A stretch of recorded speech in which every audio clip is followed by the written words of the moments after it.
அஸ்ஸலாமு அலைக்கும் வரஹ்மத்துல்லாஹி வபரகாத்துஹ். அல்லாஹ் நேசிக்கிறான். ரசூலுல்லாஹி ஸல்லல்லாஹு அலைஹி வஸல்லம் இடத்தில் ஒரு நபித்தோழர் வந்து கேட்கிறார், அல்லாஹுடைய தூதரே, அல்லாஹ் ரப்புல் ஆலமீன் அவனுடைய அடியார்களில் யாரை அல்லாஹ் நேசிக்கிறான்? சுப்ஹானல்லாஹ், என்ன கேள்வி பாருங்கள். இஸ்லாமிய மார்க்கத்தை நாம் படித்ததில் என்னை ஆச்சரியப்படுத்திய ஹதீஸில் இதுவும் ஒன்று. ரசூலுல்லாஹி ஸல்லல்லாஹு அலைஹி வஸல்லம் சொன்னார்கள், அஹப்புன் நாஸி இலல்லாஹ், மனிதர்களில் அல்லாவிற்கு மிக நேசத்துக்குரியவர்கள், அல்லாவிற்கு மிக அன்பிற்குரியவர்கள் யார் என்றால் அன்ஃபஅஹும் லின்னாஸ், மனிதர்களுக்கு பலனுள்ளவர்களாக வாழக்கூடியவர்கள். அல்லாஹு அக்பர். தன்னோடு வாழக்கூடிய படைப்பினத்திற்கு, மனித இனத்திற்கு, முஸ்லிம்களுக்கு மட்டுமல்ல, கிறிஸ்துவர்களுக்கு மட்டுமல்ல, இந்துக்களுக்கு மட்டுமல்ல, உலகத்தில் மனிதன் என்ற உருவத்தில் தோற்றத்தில் பிறந்த எல்லோருக்கும் பலனுள்ளவனாக வாழ்பவனே அல்லாவிற்கு விருப்பத்திற்குரியவன், அல்லாஹ் அவரை நேசிக்கிறான் என்று அல்லாஹுடைய தூதர் ஸல்லல்லாஹு அலைஹி வஸல்லம் சொன்னார்கள். ரசூலுல்லாஹி ஸல்லல்லாஹு அலைஹி வஸல்லம் அவர்கள் ஒரு ஹதீஸில் சொன்னார்கள், அல்லாஹ் நாளை மறுமையில் ஒரு அடியானை பார்த்து கேட்பான், நான் நோயுற்றிருந்தேன், ஏன் என்னை நலம் விசாரிக்க வரவில்லை? நான் தாகித்திருந்தேன், ஏன் என் தாகத்திற்கு தண்ணீரை கொடுக்கவில்லை? நான் உணவுக்கான தேவையில் இருந்தேன், ஏன் எனக்கு உணவை கொடுக்கவில்லை என்று அல்லாஹ் கேட்பான். அந்த அடியான் கேட்பான், நீயா இறைவா, நீயா என்னிடத்திலே உணவை கேட்டாய்? நீயா என்னிடத்திலே தண்ணீரை கேட்டாய்? நீயா என்னிடத்திலே தேவைக்காக வந்தாய்? அப்போது அல்லாஹ் ரப்புல் ஆலமீன் சொல்வான், என் அடியான் ஒருவன், என் படைத்த படைப்பில் ஒருவன், என் அடிமை ஒருவன், மனிதன் ஒருவன் நோயுற்றிருந்தான், அவனை நீ நலம் விசாரிக்க செல்லவில்லை. என் அடியான் ஒருவன் தாகித்திருந்தான், அவனுடைய தாகத்திற்கு நீ தண்ணீரை கொடுக்கவில்லை. என் அடியான் ஒருவன் உணவுக்கு தேவையில் இருந்தான், அவனுக்கு நீ உணவை கொடுக்கவில்லை. அவனை நீ நலம் விசாரித்திருந்தால் என்னை அவனிடத்தில் பார்த்திருப்பாய். அவனுடைய தாகத்தை தனித்திருந்தால் என்னை அவனிடத்திலே பார்த்திருப்பாய். அவனுக்கு உணவை கொடுத்து அவனுடைய பசியை நீக்கி இருந்தால் என்னை அவனிடத்திலே பார்த்திருப்பாய். அங்கே இஸ்லாம், கிறிஸ்தவம், இந்து என்ற வேற்றுமை கிடையாது. ரசூலுல்லாஹி ஸல்லல்லாஹு அலைஹி வஸல்லம் அவர்கள் சொன்னார்கள், ஒரு மனிதன் ஒரு பாதைகளில் நடந்து சென்றான், தாகம் ஏற்படுகிறது, கிணறு இருக்கிறது, இறங்கி தண்ணீர் குடிக்கிறான். கிணற்றிலிருந்து வெளியே வந்து பார்க்கிறான், ஒரு நாய் தண்ணீருக்காக தாகத்தில் அங்கே இருக்கக்கூடிய சகதியில் இருக்கக்கூடிய தண்ணீரை நாக்கால் தடவி கொண்டு இருக்கிறது. அவன் சொல்லுகிறான், அந்த அடியான், இந்த நாய் எனக்கு ஏற்பட்ட தாகத்தை போன்று அதுவிற்கும் தாகம் ஏற்பட்டிருக்கிறது என்று கூறி மறுபடியும் கிணற்றில் இறங்கி அந்த நாயுடைய தாகத்திற்கு தண்ணீரை கொடுத்து அந்த நாயை திருப்திப்படுத்துகிறான். அல்லாஹுடைய தூதர் ஸல்லல்லாஹு அலைஹி வஸல்லம் சொன்னார்கள், இந்த அடியானுக்கு இறைவன் அல்லாஹ் நன்றி செலுத்தினான், அவனுடைய பாவத்தை மன்னித்தான். ஒரு நாய்க்கு செய்யக்கூடிய அந்த உதவியை, அந்த நீரை கொடுத்தலை அல்லாஹ் தனக்கு செய்யக்கூடிய உதவியாக கருதி அந்த அடியானுக்கு நன்றி செலுத்துகிறான். படைப்பினத்திற்கு நன்றி செலுத்தினால் படைத்தவனுக்கு நன்றி செலுத்துதலுக்கு அது சமம்.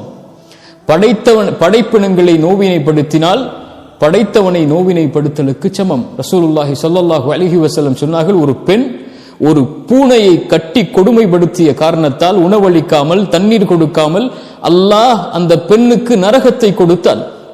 ஒருவன் பாதையின் வழியாக நடந்து சென்றான், தொல்லை தரக்கூடிய ஒரு முள்ளை அகற்றினான், அல்லாஹ் அந்த மனிதனுக்கு சொர்க்கத்தை கொடுத்தான். சுப்ஹானல்லாஹ். ஒரு நாய்க்கு இரக்கம் காட்டினால் சொர்க்கம். சக மனிதன் என்றால் அவன் இந்துவாக இருந்தால் என்ன, அவன் கிறிஸ்துவனாக இருந்தால் என்ன, அங்கே அவன் முஸ்லீமாக இருந்தால் என்ன, அவன் எந்த மதத்தை பின்பற்றுபவனாக இருந்தால் என்ன, மதமே இல்லை என்று மறுப்பவனாக இருந்தால் என்ன, அவன் இறைவனால் படைக்கப்பட்ட ஒரு மனிதன். அங்கே மத வேற்றுமைகள், அங்கே இன வேற்றுமைகள், அங்கே மொழி வேற்றுமைகள், அங்கே நாடு வேற்றுமைகள், அங்கே நிற வேற்றுமைகள் எல்லாம் அங்கே வராது. அதைத்தான் இஸ்லாம் ஒரு முஸ்லிமுக்கு போதிக்கிறது.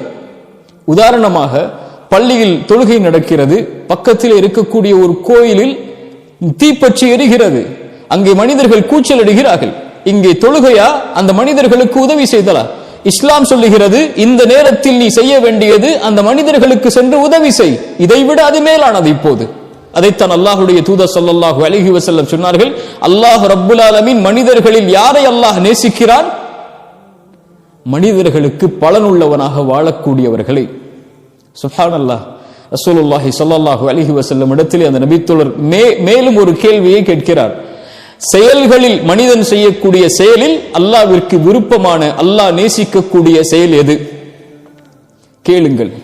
ரசூலுல்லாஹி ஸல்லல்லாஹு அலைஹி வஸல்லம் சொன்னார்கள், விளக்கம் சொல்ல முடியாது, விளக்கம் சொல்ல தேவையில்லாத வார்த்தைகள் அது. ஒரு சகோதரன் முஸ்லிமுடைய உள்ளத்தில் மகிழ்வை ஏற்படுத்துதல் செயல்களில் அல்லாஹ்விற்கு விருப்பம் அளிக்கக்கூடிய செயல். சுப்ஹானல்லாஹ். அல்லது அவனுடைய கஷ்டத்தை நீக்குதல், அல்லது அவனுடைய கடன் சுமையை நீக்குதல், அல்லது அவனுடைய பசியை நீக்குதல். இந்த செயல்கள் எல்லாம் அல்லாஹ்விற்கு விருப்பமான செயல். தொழுகை மட்டுமல்ல, ஜகாத் மட்டுமல்ல, அல்லாஹ்வுடைய பாதையில் தங்களுடைய நிறங்களையும் தோற்றங்களையும் மாற்றிக்கொள்ளுதல் மட்டுமல்ல. சுப்ஹானல்லாஹ். ரசூலுல்லாஹி ஸல்லல்லாஹு அலைஹி வஸல்லம் மேலும் சொன்னார்கள், ஒரு அடியான் தன்னுடைய தேவைக்காக இருக்கும் போது அவனுடைய தேவையை நிறைவேற்றுவதற்காக அவனோடு நடந்து சென்றால், ரசூலுல்லாஹ் சொன்னார்கள், மஸ்ஜிது நபவி மதீனாவில் இருக்கக்கூடிய அந்த பள்ளிவாசலை கை காட்டி, இந்த பள்ளிவாசலில் 30 நாட்கள் இஅ்திகாஃப் இருப்பதை விட, பள்ளியில் அமர்ந்து வணக்க வழிபாடுகள் செய்வதை விட இது மேலானது. ரசூலுல்லாஹி ஸல்லல்லாஹு அலைஹி வஸல்லம் மேலும் சொன்னார்கள், அவனோடு நடந்து சென்று அவனுடைய தேவை நிறைவேறி விட்டதென்றால் அல்லாஹ் உன்னுடைய பாதத்தை நாளை மறுமையில் அல்லாஹ் உறுதிப்படுத்துவான். அல்லாஹு அக்பர், அல்லாஹு அக்பர். என்ன அழகிய தீனில் அல்லாஹ் நம்மை படைத்திருக்கிறான் என்று பாருங்கள்.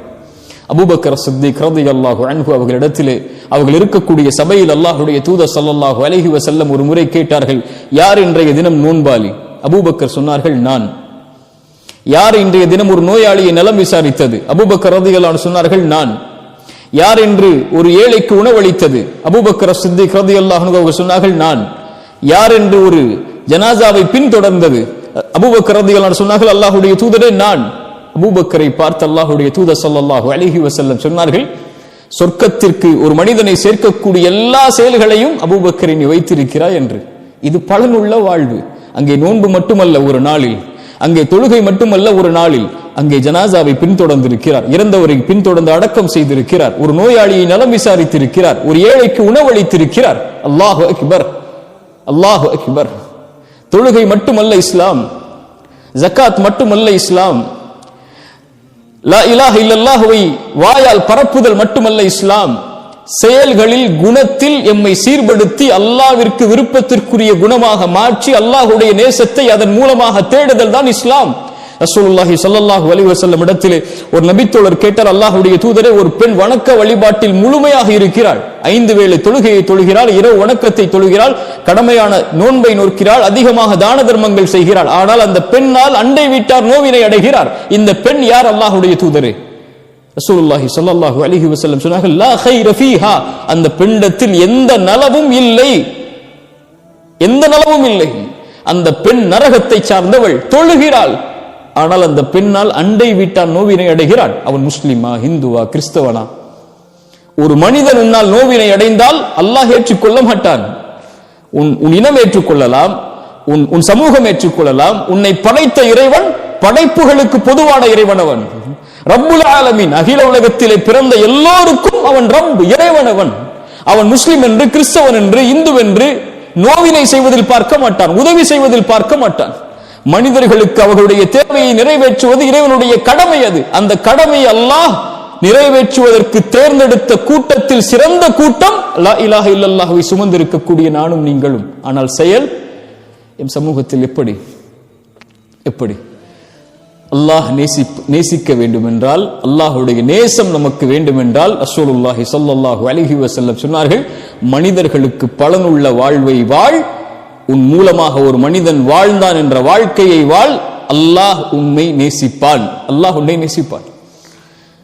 மரணமாகும் போது, மரண தருவாய் நெருங்கும் போது, கண்களை மூடும் போது, என்ன வாழ்க்கை வாழ்ந்தோம் என்று திரும்பி பார்க்கும் போது, கோடிகளை சேர்த்து குடும்பத்தை ஒரு பெரிய அரண்மனையில் வாழ வைத்து, சொகுசாக கார் பங்களா என்று வாழ வைத்து, குடும்பத்திற்கு சொத்துக்களை பரம்பரையாக சேர்த்து செல்லுகிறோம் என்ற திருப்தியா? திரும்பி பார்க்கும்போது என்னால் பலனடைந்த, இறைவனுடைய உதவியை கொண்டு பலனடைந்த வாழ்வுடைய மக்கள் இந்த உலகத்திலே வாழ்கிறார்கள். நான் இறந்த பிறகு எனக்காக அவர்கள் பிரார்த்தனை செய்வார்கள். நான் சென்றால் என் இடம் நிரப்பப்பட முடியாத இடமாக மனித இனத்திலே இருந்து இருக்க வேண்டும் என்ற பலனுள்ள வாழ்வோடு மரணிப்பது மரணமா? என்னால் ஒருவன் வாழ்ந்தான் என்ற வாழ்க்கையை சுமந்து மரணிப்பதுதான் அல்லாஹ் விரும்பக்கூடிய மரணம்.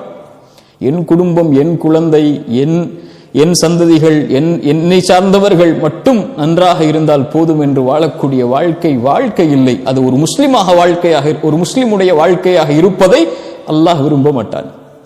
அல்லாஹுடைய நேசம் வேண்டுமென்றால், அல்லாஹ் நம்மை நேசிக்க வேண்டுமென்றால், நம்மை சார்ந்திருக்கக்கூடிய இந்த மனித இனத்திற்கு பொதுவாக எல்லோருக்கும் பலனுள்ள வாழ்வை வாழ்ந்தால்தான் அல்லாஹ் நேசிப்பான். அல்லாஹ் அப்படிப்பட்ட வாழ்வை எனக்கும் உங்களுக்கும் தரட்டும். அஸ்ஸலாமு அலைக்கும் வரஹ்மத்துல்லாஹி வபரகாத்துஹு.